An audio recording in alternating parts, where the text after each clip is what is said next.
Hello বন্ধুরা, কেমন আছেন সবাই? আশা করি সবাই ভালো আছেন। বন্ধুরা, আমাদের এই গল্পগুলো যদি ভালো লাগে অবশ্যই লাইক করবেন আর কমেন্টস করে জানিয়ে দেবেন। চ্যানেলে যদি নতুন হয়ে থাকেন অবশ্যই সাবস্ক্রাইব করে পাশে থাকা বেল আইকনটি প্রেস করে রাখুন, যাতে নতুন নতুন ভিডিও আপলোড করার সাথে সাথে আপনার নোটিফিকেশনে চলে যায়। পরে রিংটোনের আওয়াজে আইমনের ভাবনায় ছেদ পড়ল। স্ক্রিনে তাকিয়ে দেখে লাবিবা কল করেছে। আয়মান তো মহাখুশি লাবিবার কল পেয়ে আর মনে মনে বলল, কি ব্যাপার মিস লাবিবা, আজ নিজে থেকে আমাকে কল করলে? এত দেখছি মেঘনা চাইতেই জল, আমাকে মিস করছে নাকি? নিশ্চয়ই আমার প্রেমে পড়েছে। এসব ভাবতে ভাবতে প্রথম কলটা কেটে যায়। দ্বিতীয় কল আসার সাথেই আইমন রিসিভ করে, আর ওই পাশ থেকে উত্তেজিত কণ্ঠ ভেসে আসলো। আইমন ভাইয়া, আপনি কোথায়? চাঁদ এখনও বাসায় ফিরেনি, আমাদের সবার খুব টেনশন হচ্ছে। এক নিঃশ্বাসে আইমন বলল, বাসায় ফিরে মানে? ওর তো হসপিটালে সিরিয়াল শেষ করে বিকেল 5টার মধ্যে বাড়িতে থাকার কথা। মাথায় হাত দিয়ে লাবি বলল, আমি কিচ্ছু জানি না। আজ রোগীদের সিরিয়াল বেশি ছিল, তাই চাঁদনি কায়রাকে বাসায় চলে আসতে বলে, আর সে নিজেই হসপিটালে থেকে যায়।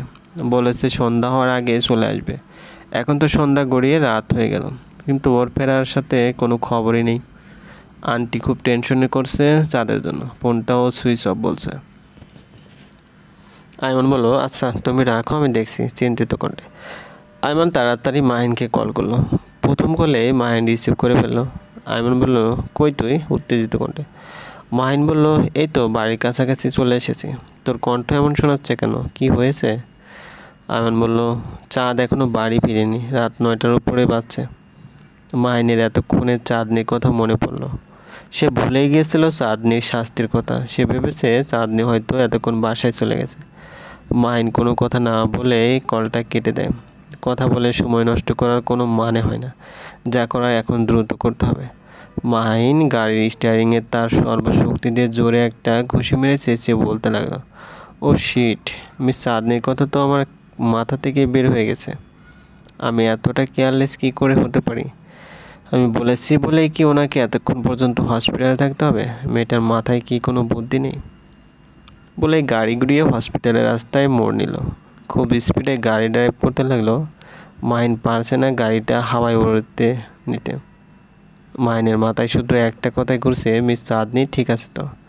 কিন্তু ওইদিকে যে তার হাত থেকে টপ টপ করে আইমনদের বাড়ি থেকে হসপিটালটা বেশ দূরে, তাই সে খুব স্পিডে গাড়ি ড্রাইভ করছে। চাঁদনি এমনিতেই শারীরিক মানসিক কোনো দিক থেকেই সুস্থ না, তার উপর এতক্ষণ পর্যন্ত হসপিটাল থাকা তার শরীরের জন্য আরও ক্ষতিকর। চাঁদনিকে সে ছোট বোন হিসেবে খুব ভালোবাসে। আইমনের আপন কোনো বোন নেই, তাই সে চাঁদনিকে নিজের থেকেও বেশি ভালোবাসে। মাহিন এখন নিজের প্রতি নিজেই বিরক্ত।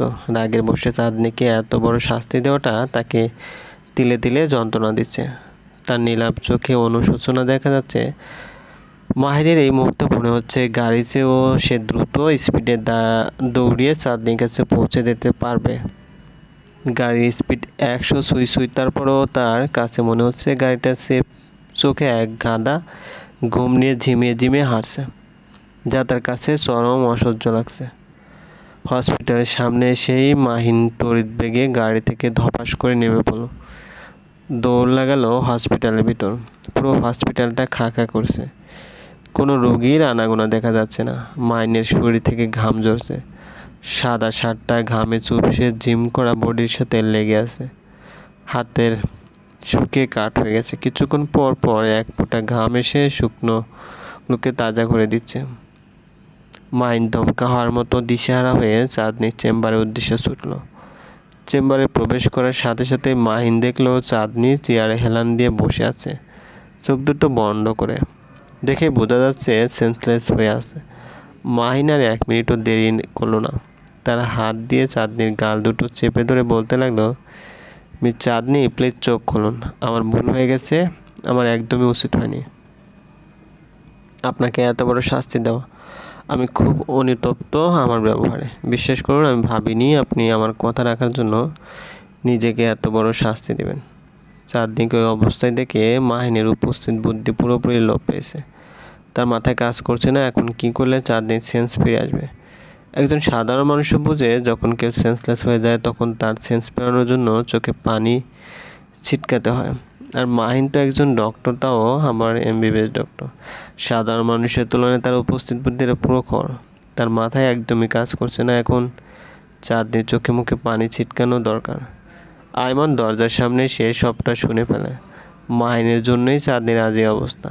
মাহিনের নির্দেশ শুনতে গিয়ে চাঁদনি হসপিটালে সেন্সলেস হয়ে পড়েছে। আয়মানের ইচ্ছে করছে এখন মাহিনের মাথা ফাটিয়ে দিতে। আয়মান দৌড়ে গিয়ে এক ঝটকায় মাহিনকে চাঁদনির কাছ থেকে সরিয়ে নেয়।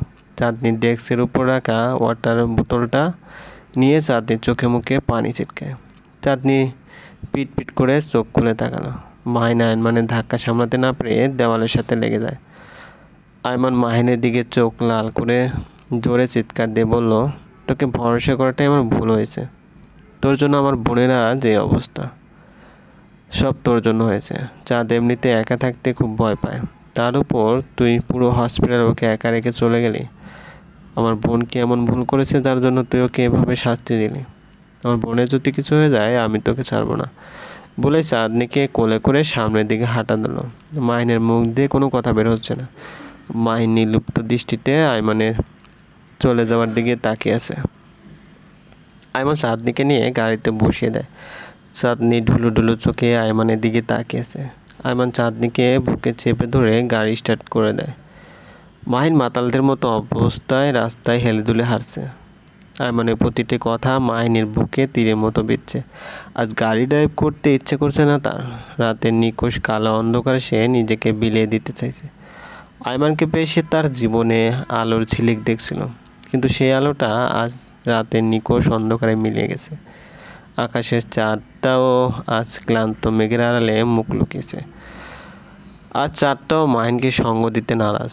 ল্যাম্পপোস্টের ঝাপসা আলোতে মাহিনের ছায়া দেখা যাচ্ছে। পুরো পৃথিবীকে রাতের বিকোষ অন্ধকারটা জব্দ করে রেখেছে। তবে অন্ধকারে একটা বিশেষত্ব আছে, আর সেটা হলো অন্ধকারে কোনো কিছুর ঝাপসা আলোতে নিজের ছায়াকে খুব ভালোভাবে দেখা যায়। সে ছায়াটাই মনে করিয়ে দেন তার দুর্দিনে কেউ পাশে না থাকলেও আমি ছায়া আছি তোর পাশে, তোকে ভরসা দেওয়ার জন্য। পিছনে তাকালেই আমাকে দেখতে পাবে, আর এক বুক সাহস নিয়ে সামনে এগিয়ে যাবে।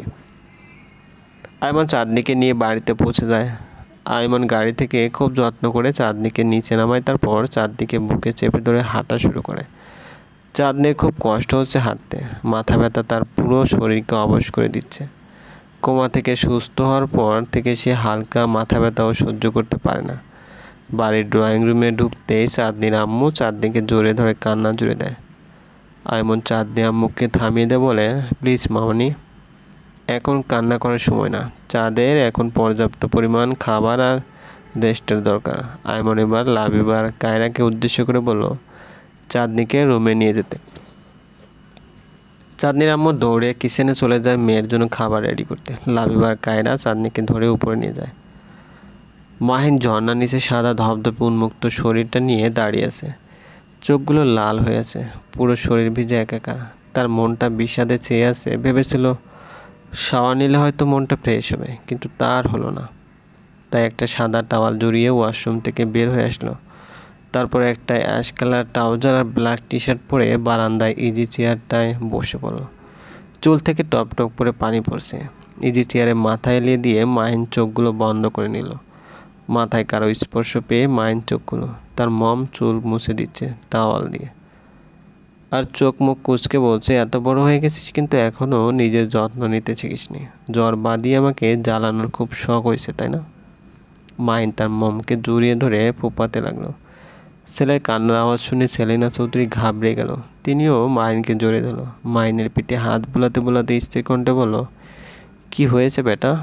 তোমার কি খুব মন খারাপ, নাকি হসপিটালে কোনো সমস্যা হয়েছে?